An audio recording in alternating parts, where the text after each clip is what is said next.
오늘 함께 나눌 말씀의 제목은 나는 자비로운 자임이니라 입니다. 하나님께서 특별히 백성들에게 나는 자비로운 자다 그렇게 말씀을 하셨습니다. 여러분, 우리가 교회를 다니고 예수님을 믿는다라는 것은 물론 하나님을 잘 믿어야 되겠죠. 또 교회도 열심히 다녀야 되겠습니다. 하지만 그거는 기본 중에 기본이고요. 더 나아가 우리가 살고 있는 세상에서 우리가 관계를 맺고 있는 이웃과의 그 관계성 속에서 철저하게 빛과 소금의 역할을 잘 하는 것까지 되어야 된다고 믿습니다.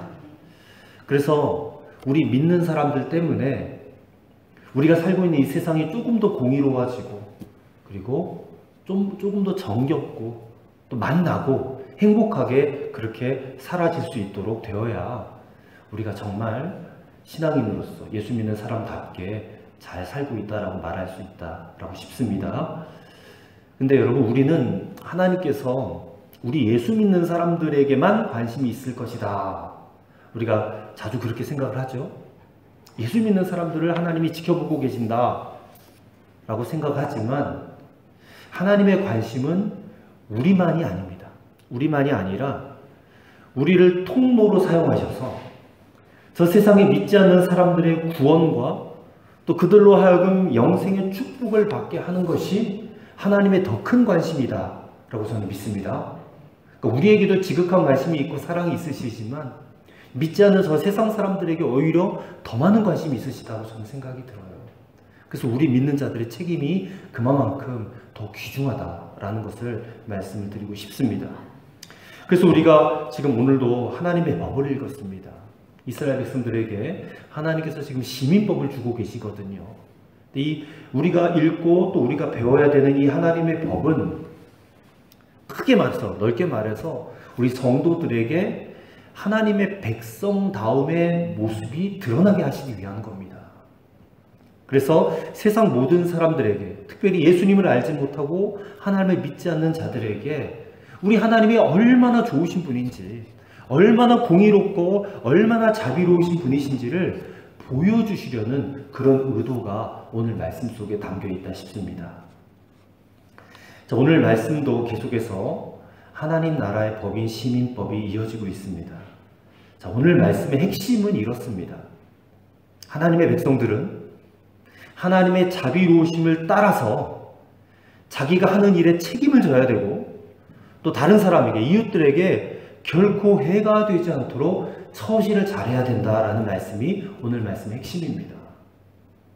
여러분, 인간은 하나님의 형상을 따라 지음받았다 했어요. 창세기에 보니까. 우리 다 하나님의 형상대로 지음받은 하나님의 창조물들입니다. 그러면 당연히 하나님의 창조물이니까, 하나님의 형상을 물려받은 자들이니까 하나님의 백성답게 살아야 되는 것은 지극히 마땅한 일이다 싶습니다. 그러려면 무엇보다도 하나님의 자비로움이 우리에게 있어야 됩니다. 하나님의 자비로우심.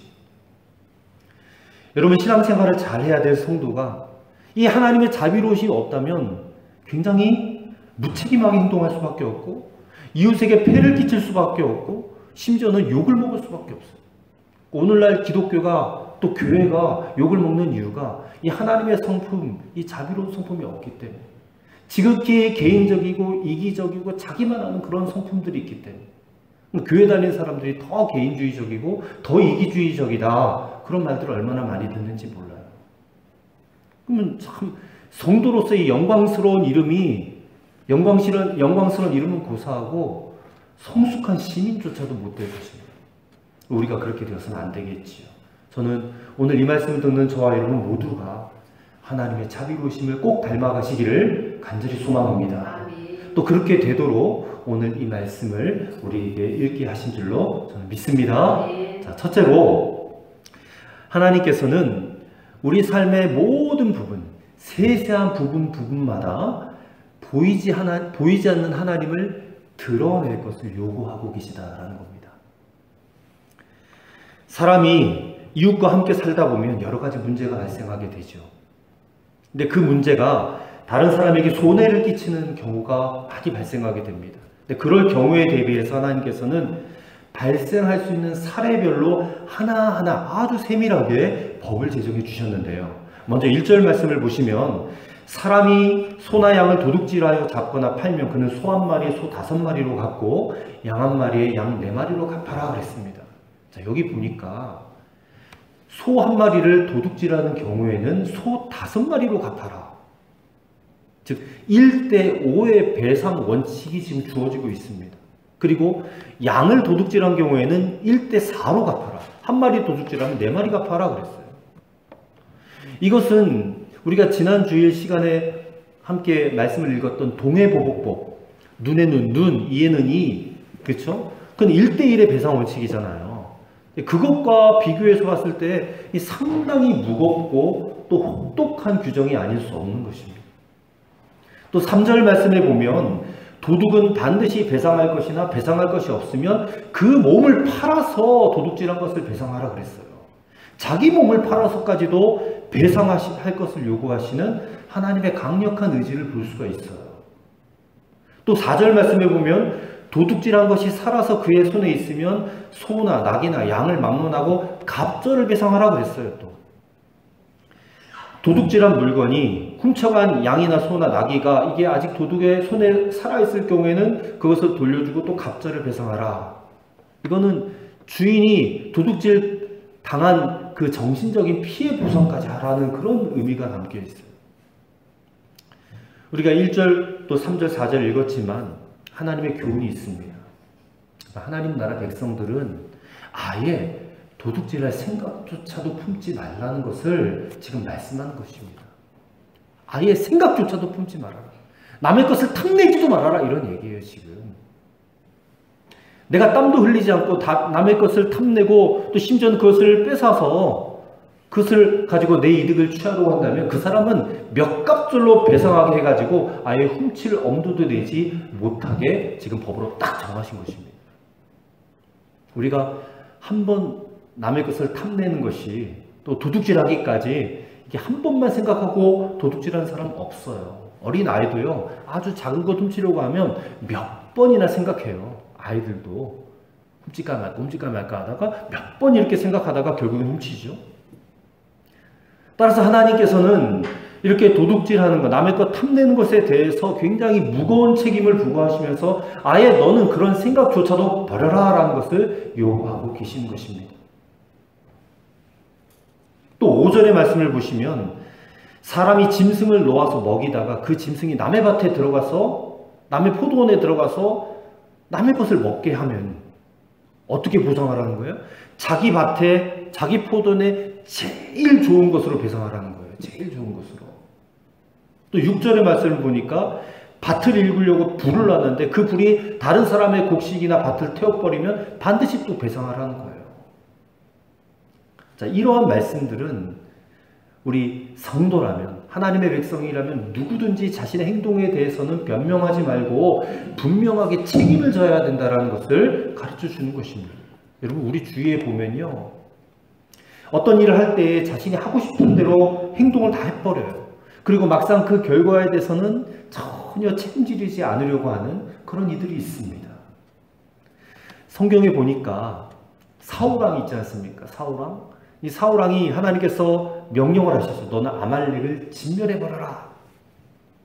근데 그 하나님의 명령을 어겼어요. 어기고 어떻게 합니까? 진멸하지 않고 그 아말렉 족속이 가지고 있었던 좋은 소나 양과 이런 것들을 전리품으로 가지고 와요. 사무엘 선지자가 와가지고 왜 왕은 하나님의 명령을 지키지 않습니까? 라고 말하니까 사울왕이 어떻게 말합니까? 아, 내가 하나님께 제사를 드리기 위해서 가장 좋은 소와 가장 좋은 양을 제가 취해서 하나님께 제사를 드리려고 했습니다. 그렇게 변명을 늘어놓다가 결국에는 어떻게 돼요? 하나님으로부터 버림받았잖아요. 여러분, 하나님의 사소한 명령 하나도 우리는 조심해서 지켜야 돼요. 그걸 내 멋대로 내 생각대로 해석해버리다가 우리가 하나님께 버림받을 수도 있다는 것을 우리는 생각해야 됩니다. 사람이 자신의 행동에 철저하게 책임을 지는 것이 얼마나 중요한지 몰라요. 오늘 이 말씀은 책임질 것을 요구하는 겁니다. 너의 말과 너의 행동이 책임질 줄 알아야 된다.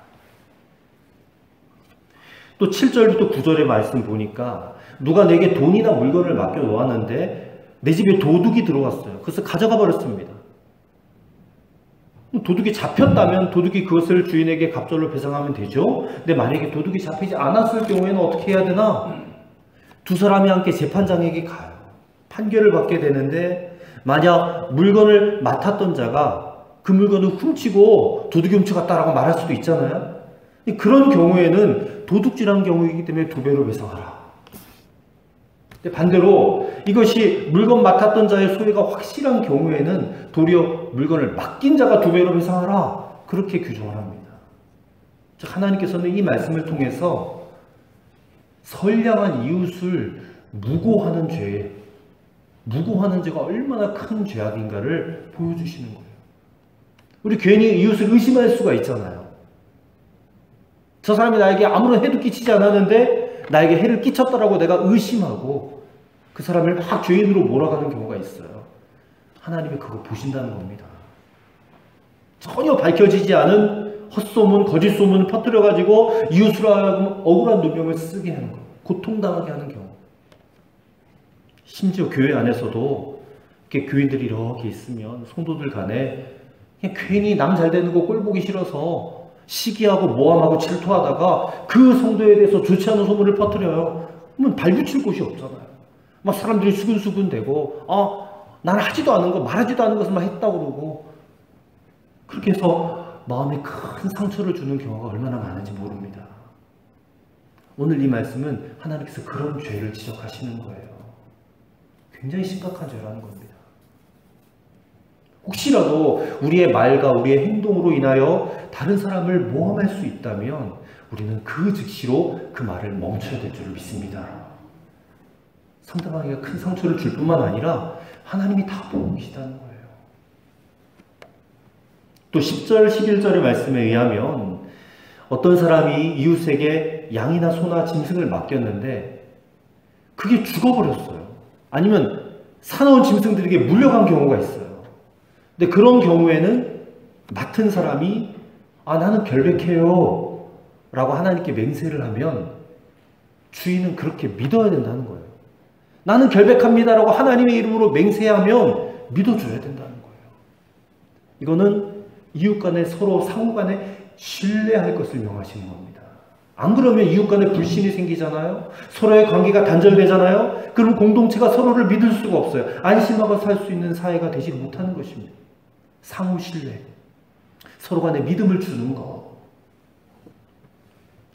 근데 12절, 13절에 보니까 이웃이 맡긴 짐승을 자기 집에서 도둑 맞았을 때는 맡은 사람이 그 임자에게 배상하게 하고요. 만일 사자나 곰 같은 맹수에게 찢겼을 경우에는 그 찢긴 시체를 가지고 와서 증거하면 배상의 책임을 면하게 해주셨어요. 맹수가 찢긴 것은 이게 맡은 사람의 능력 밖의 일이라는 것을 분명히 해주신 거예요. 또 하나님 그렇게 보호해 주십니다. 또 14절 15절에 의하면 남의 집에서 빌려온 소가 죽었을 때에 만일 그 소가 주인과 함께 있었을 경우에 죽었다면 이 빌려간 사람이 갚아야 될 의무가 없어요. 근데 주인과 함께 있지 않았을 경우에 죽게 되는 경우에는 배상을 해야 된다는 겁니다. 예를 들어서 남의 집 강아지가 너무 귀여워서 하루만 빌려와서 데리고 왔는데 그만 내 집에서 죽어버린 거예요, 이 강아지가. 그럼 어떻게 해야 돼요? 빌려온 사람은 배상을 해줘야죠. 그런 경우입니다. 이렇게 15절까지 손해배상 규정입니다. 우리가 자세하게 살펴볼 수는 없었지만 간단하게 이 손해배상 규정의 말씀을 통해서 우리는 두 가지의 큰 교훈을 받게 됩니다. 첫째는 하나님께서는 우리에게 자유를 주신 만큼 반드시 책임도 물으신다는 거예요. 또 두 번째는 하나님 우리의 삶의 아주 세밀한 구석구석, 삶의 구석구석까지 성도다운 삶의 방법을 정해주셨다라는 거예요. 그래서 우리의 삶을 통해 누구를 드러내요? 보이지 않는 하나님을 드러내라. 그것을 우리에게 말씀한다라고 믿으시길 바랍니다. 그 다음에 큰 두 번째로 하나님께서는 우리 성도가, 하나님 백성들이 영육 간에 정결할 것을 요구하세요. 영육 간에 정결하라. 16절의 말씀 보십시오. 사람이 약혼하지 아니한 처녀를 꾀어 동침하였으면 납폐금을 주고 아내로 삼을 것이요 라고 했습니다. 그래서 꾀어라는 말은 집요하게 설득하다라는 거예요. 지속적으로 유혹하다라는 말이에요. 남자가 처녀에게 의도적으로 접근해서 그녀와 동침할 때까지 여러 번에 걸쳐서 집요하게 유혹하였다, 그런 말이에요. 이렇게 해서 약혼하지 아니한 처녀를 꿰어서 동침을 해버렸으면 그녀의 아버지의 허락하에서 납폐금이 뭐냐면 결혼지참금입니다. 그것을 그 아버지에게 주고 그 여인을 데려와서 결혼해야 된다. 그리고 그렇게 여자를 취한 남자는 절대로 그 여자를 버려서는 안 된다라는 것을 말씀하고 있는 것입니다. 여러분, 이 말씀은 육체적인 정결을 요구하는 말씀입니다. 하나님은 우리가 육체적으로 깨끗하기를 원하세요. 또 오늘날 이 사회를 보면 여러분 다 잘 알다시피 이게 성적으로 얼마나 문란한 사회가 돼버렸는지 이제 아예 도를 넘어버렸잖아요. 뭐 젊은이들 간에 혼전에 성관계 갖는 거는 너무나 이게 쉬운 일이 돼버렸고, 성관계를 가지고 나서도 이후에 서로가 서로를 책임지려고 하지도 않아요. 결혼의 대상으로 생각하지도 않아요. 그냥 즐기는 거예요, 즐기는. 뭐 그런 거는 뭐 말도 할 일이 없고, 이제는 아예 동성애 자체가 합법화됐잖아요. 동성애 자체가. 동성 간에 그렇고 그런 행위를 한다는 것 자체가 이게 지금 하나님의 법에 말도 안 되는 일인데, 굉장히 자기 육체를 타락시키는 일인데도 불구하고 그것 자체도 법적으로 이제 인정받게 해달라고 막 거리에서 막 시위하잖아요, 사람들이. 이 성이라는 것은 하나님께서 인간에게 주신 축복이에요.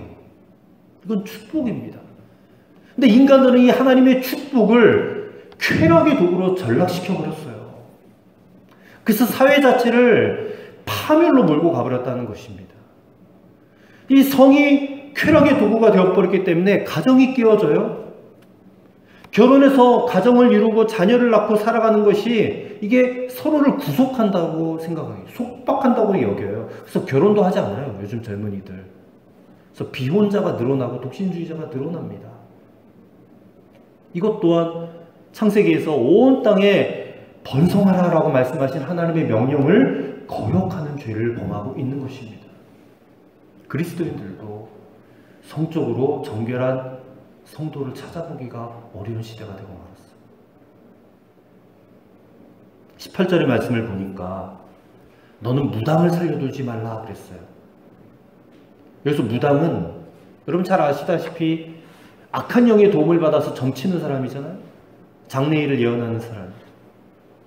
근데 이들은 마치 악령이 이 세상을 지배하는 것처럼 사람들을 속이고 이 온 세상의 참된 지배자이신 하나님을 섬기지 못하도록 회방하는 자들이 무당들이에요. 이 무당들이 설치고 다니면 다닐수록 그 사회는 점점점 어두워지고 악해지고 하나님으로부터 멀어져서 멸망의 길을 걸을 수밖에 없다는 것입니다. 무당을 살려두지 말라라는 하나님의 이 말씀은 영적 정결을 가지라는 말씀이에요. 아까 육체적인 정결을 말씀하셨잖아요. 이번엔 영적인 정결. 우리 성도들은 절대로 무당을 찾아가면 안 됩니다. 가서 사주팔자 보거나 점을 치거나 구슬하거나 우리 자녀들 대학 합격할까 말까 이런 거 물어보거나 절대 그러면 안 돼요. 그거는 영적인 간음행위입니다.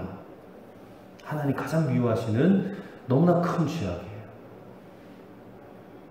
그리고 19절에 보니까 짐승과 행음하는 자는 반드시 죽일지니라. 여러분, 사람이 짐승과 그 짓을 해요? 이게 정상적인 사람으로서는 도저히 이해가 되지 않는 그런 일이에요.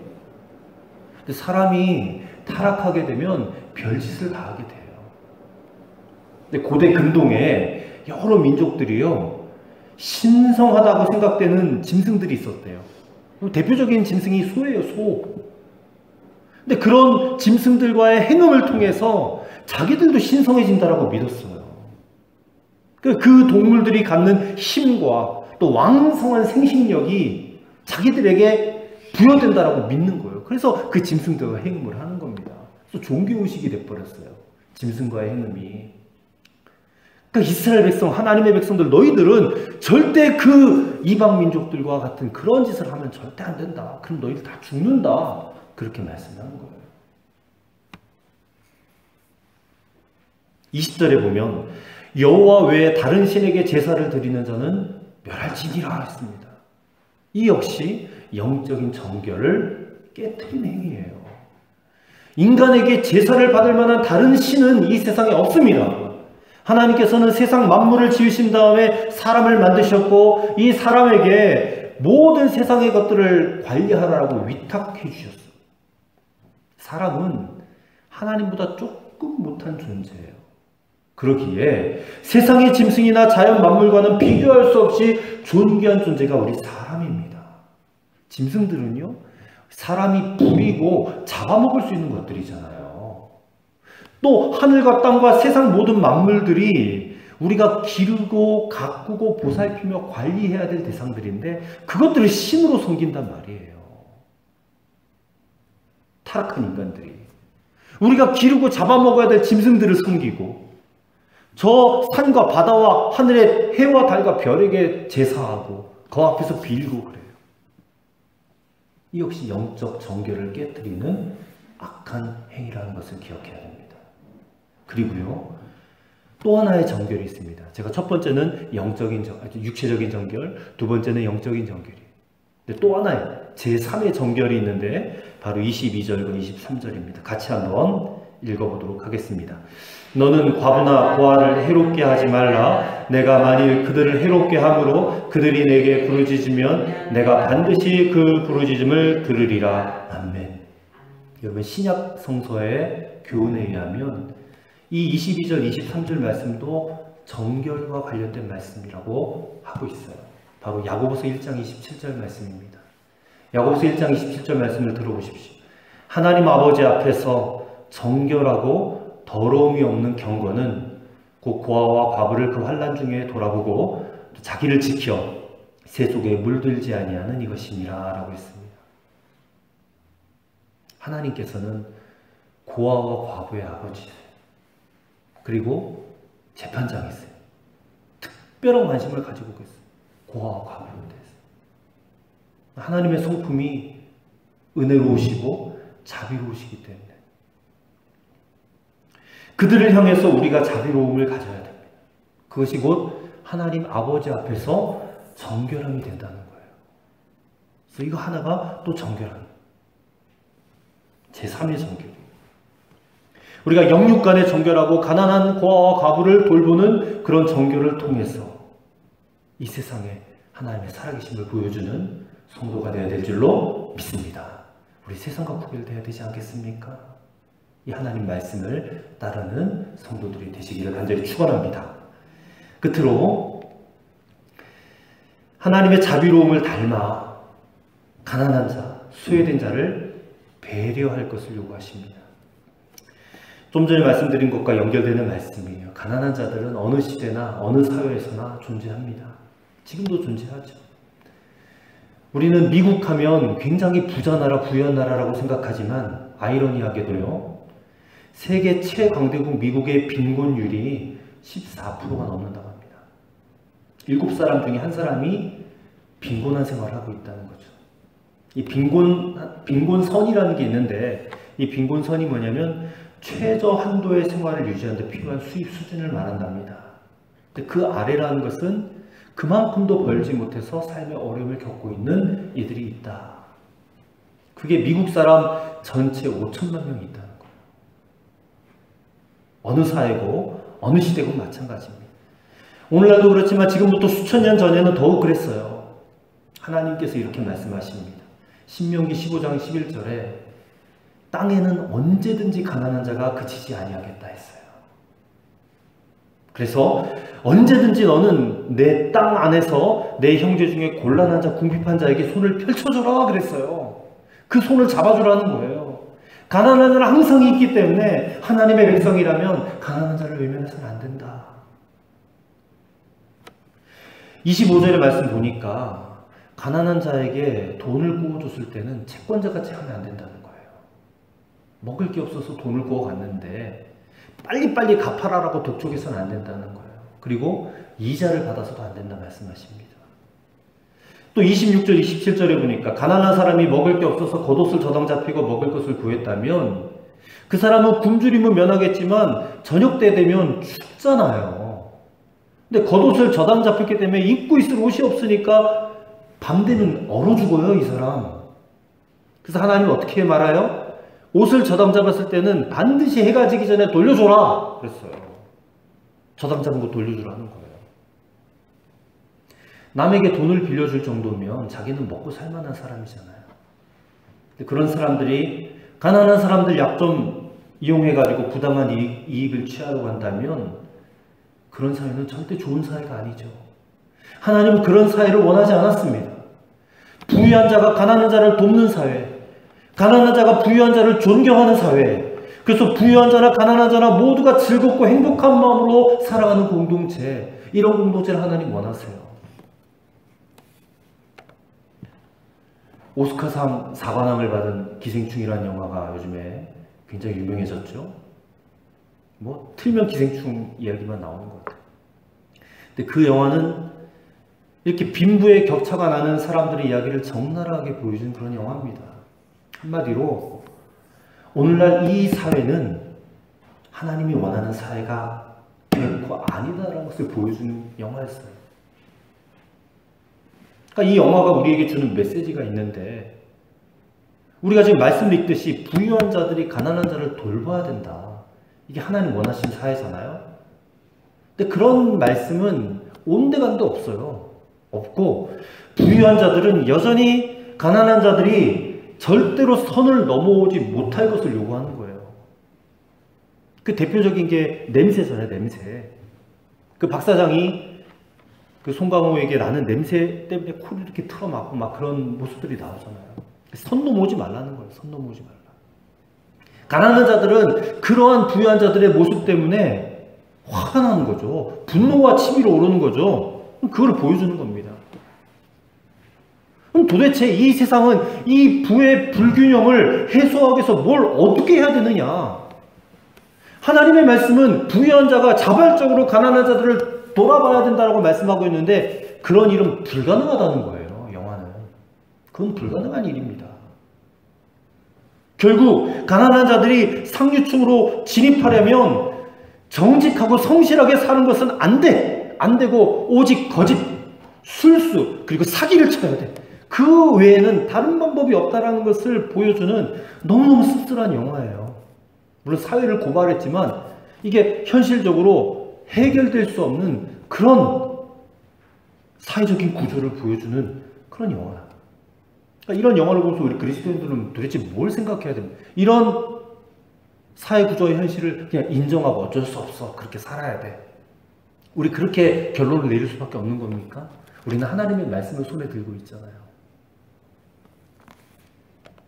우리는 그런 영화를 통해서 하나님이 원하시는 사회의 모습은 절대로 이루어질 수 없는 허상이다, 이상이다, 그렇게 여기면 안 돼요.